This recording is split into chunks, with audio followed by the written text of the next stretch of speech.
सभी मित्रों को सादर नमस्कार। मित्रों, आप इस चैनल पर अलग अलग छंदों को सीख रहे हैं पूरी रुचि के साथ। बहुत अच्छा लग रहा है, आप लोग के साथ मुझे भी बहुत अच्छा लग रहा है। उसी क्रम में आज एक नए विषय पर आज हम लोग बात करेंगे जो कि आपके लिखे हुए को प्रकाशित करवाने में महत्वपूर्ण भूमिका निभाता है। वो है आपकी सही टाइपिंग, हिंदी की सही टाइपिंग। क्योंकि जो हम लोग यहाँ पर हिंदी लेखन की बात करते हैं, इसलिए हम यहाँ पर हिंदी को सही तरीके से टाइप कैसे करें उसकी चर्चा करेंगे। यहाँ हिंदी टाइप करने के स्पीड की मैं बात नहीं कर रहा हूँ, बल्कि हिंदी शब्दों की वर्तनी सही सही कैसे हो उस पर कुछ बिंदुओं पर यहाँ बात करना जरूरी लग रहा है। तो इसलिए आज मन हुआ कि इसी विषय पर हम लोग यहाँ पर चर्चा कर लेते हैं। आप सभी ऐसे हैं जो कि हिंदी मीडियम से पढ़ाई की होगी, आप लोगों ने, बहुत सारे लोगों ने इंग्लिश मीडियम से पढ़ाई की होगी।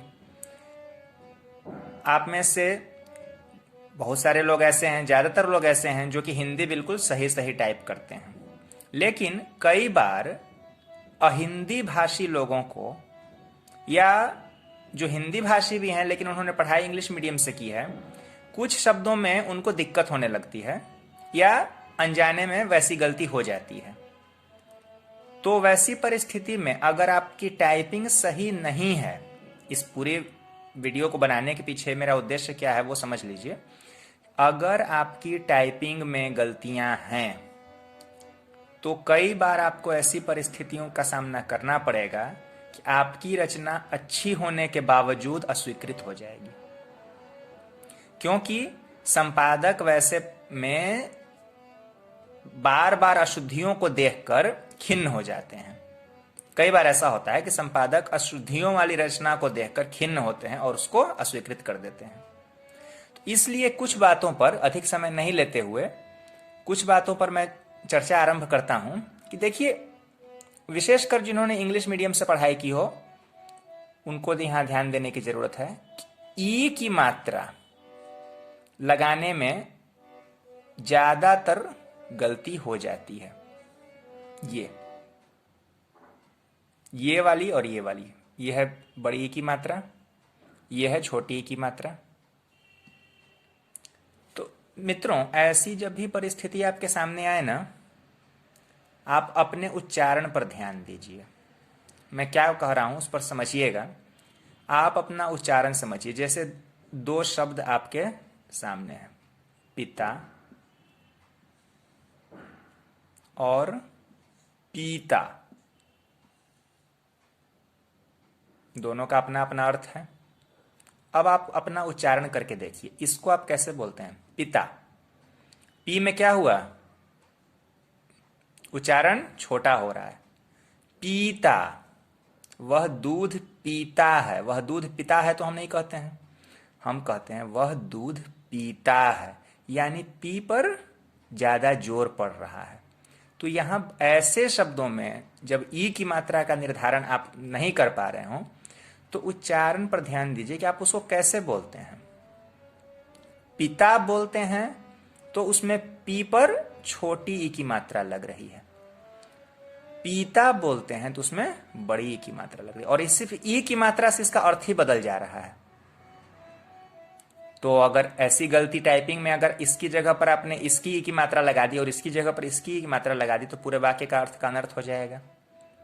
आपको पता है कि वैसा लिखना गलत है, लेकिन फिर भी टाइपिंग के दौरान, और खास तौर से आजकल जो हम लोग गूगल पर बोलकर टाइप करते हैं, उसमें कई बार इस तरह की गलतियां हो जाती है जिसको हम ध्यान नहीं देते। तो एक ये चीज हो गई।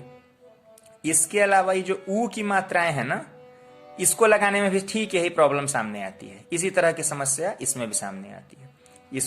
इसका निर्धारण करने का भी तरीका बिल्कुल वही है जो मैंने आपको यहां बताया। आप दो शब्द देखिए, कुल और कूल। दो शब्द आप देख रहे हैं। सिर्फ ऊ की मात्रा से दोनों का अर्थ बिल्कुल बदल रहा है। तो वैसे में अगर आपके वाक्य में इस कुल शब्द का उपयोग हो रहा है, इस कुल शब्द का अगर आपको अपने वाक्य में उपयोग करना है, आप सोचिए कि आप कुल को कैसे बोलते हैं। वह अच्छे कुल से है। अगर कुल को परिवार के सेंस में अगर आप ले रहे हैं तो क्या बोलते हैं, वह अच्छे कुल से है। देखिए कुल, कुल के उच्चारण समझिए, कुल, तो कु पर छोटा जोर जा रहा है, जा रहा है ना ऊपर, तो यहां छोटी ऊ की मात्रा लगेगी। अगर हम कहते हैं हमको वाक्य में कूल शब्द का इस्तेमाल करना है, कितने कूल हो तुम, होता है ना, हम किसी को कहते हैं कि वाह कितने कूल हो तुम, तो देखिए वाह कितने कूल हो तुम तो हम लोग नहीं बोलते हैं, हम लोग बोलते हैं वाह कितने कूल हो तुम। तो इस तरह से यहां पर उच्चारण बड़ा हो रहा है। तो ये दो बातें आपको ई की मात्रा में और ऊ की मात्रा में, दोनों में वही चीज ध्यान में आपको रखनी होती है। अब मैं आपको चंद्र बिंदु और बिंदी के प्रयोग में अंतर बताता हूं। अब देखिए चंद्र बिंदु और ऐसी बिंदी, दोनों के प्रयोग में 90% लोग गलती कर देते हैं। जी हां, बिल्कुल सही समझा आपने। 90% लोग या तो जानबूझकर ऐसी गलती हो जाती है, आलसवश इसको लगाने की जगह इसको लगा दिया गया, या फिर मोबाइल में ये कहकर कि मोबाइल में तो ऐसा है ही नहीं, ये चंद्र बिंदु का तो साइन ही नहीं है, ये मार देते हैं। मोबाइल में ऐसा साइन होता है, ठीक से आप अपने कीबोर्ड में चेक करेंगे, अगर मोबाइल से टाइप कर रहे हैं तो ये साइन मिलता है। हाँ, अगर गूगल पर टाइप कर रहे हैं तो ये साइन मिलने में समस्या आ सकती है, लेकिन वहां पर भी मिल जाएगा। उसका जो सजेस्टेड वर्ड होता है ना, उसमें आपको ऐसा मिल जाएगा। अब देखिए चंद्र बिंदु और इस बिंदी में फर्क क्या है, अंतर क्या है दोनों में, उसको समझिए। देखिए एक शब्द होता है, कोई भी ऐसा शब्द लीजिए, कांत।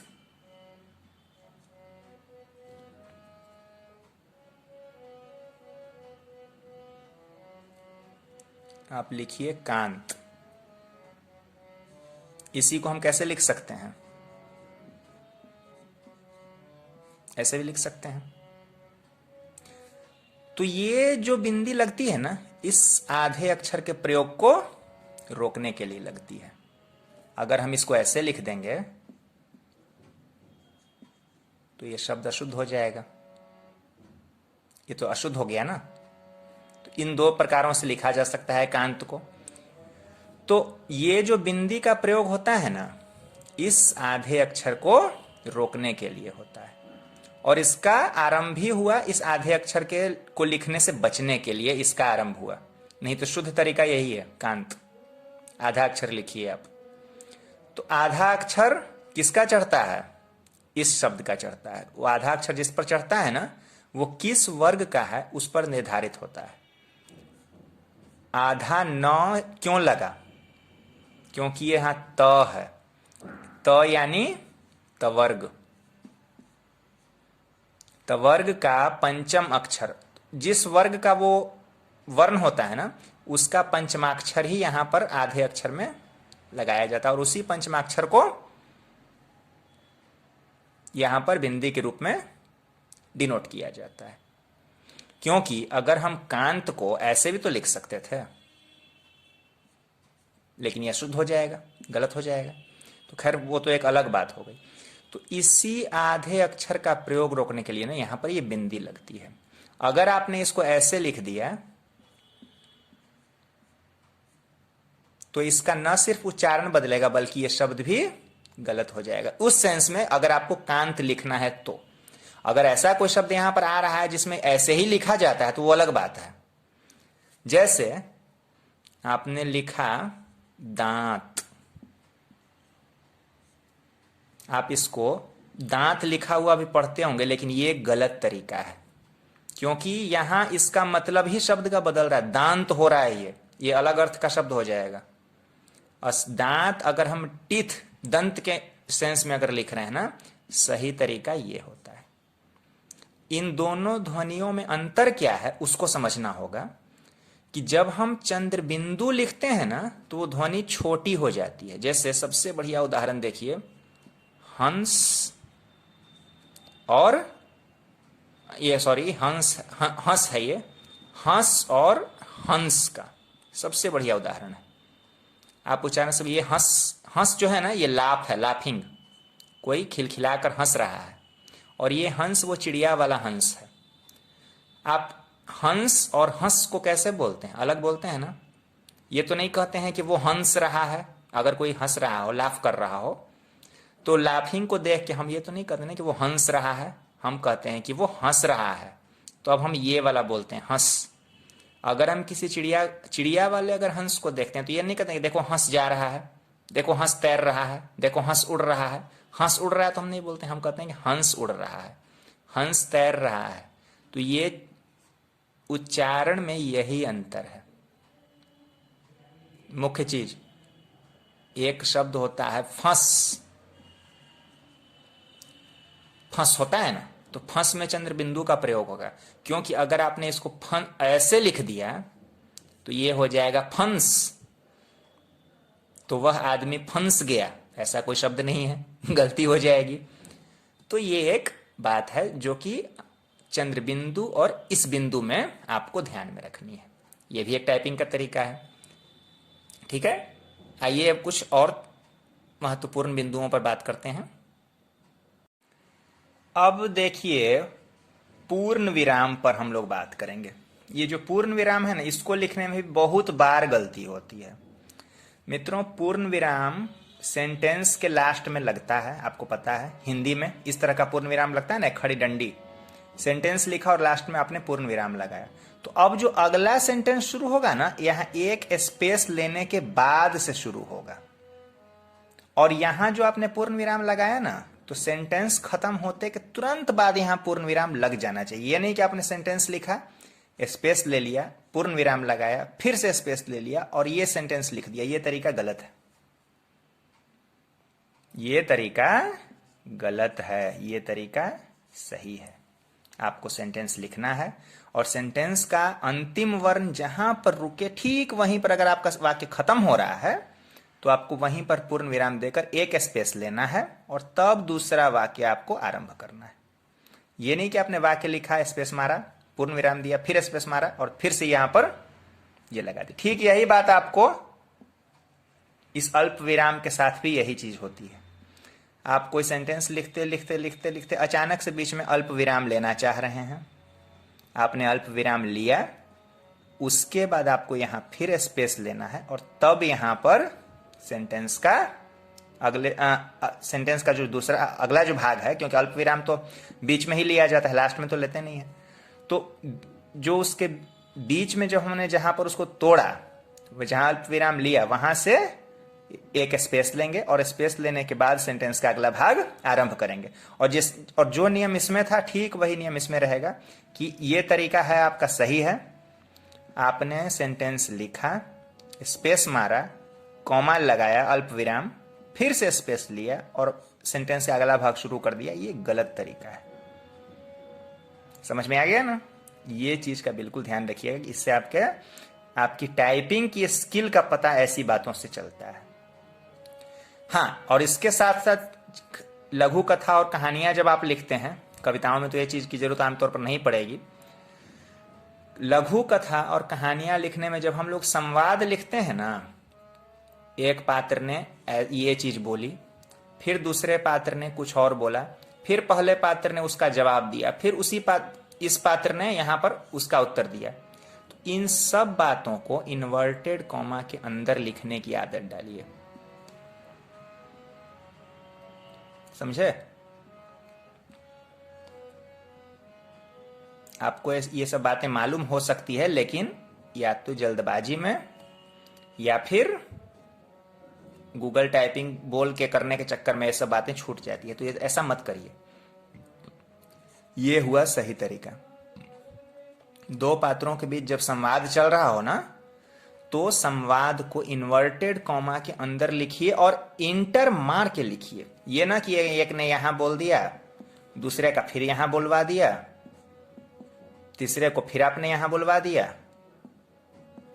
तो ये सब हो जाएगा खिचड़ी और पढ़ने वाले को समझ में नहीं आएगा कौन क्या कब बोल रहा है। इस तरीके से आप एक संवाद को लिखिए इन्वर्टेड कॉमा में, इंटर मारिए, फिर अगला संवाद लिखिए, उसको भी इन्वर्टेड कॉमा में डालिए, फिर उसके बाद अगला संवाद।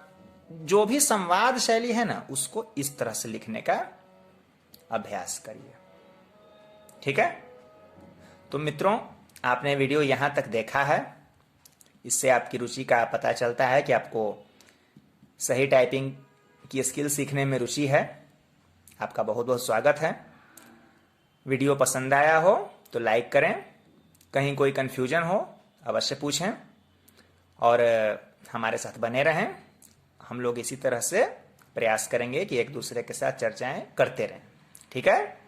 मिलते हैं अगले वीडियो में नई जानकारियों के साथ, नए विषयों के साथ। तब तक के लिए धन्यवाद।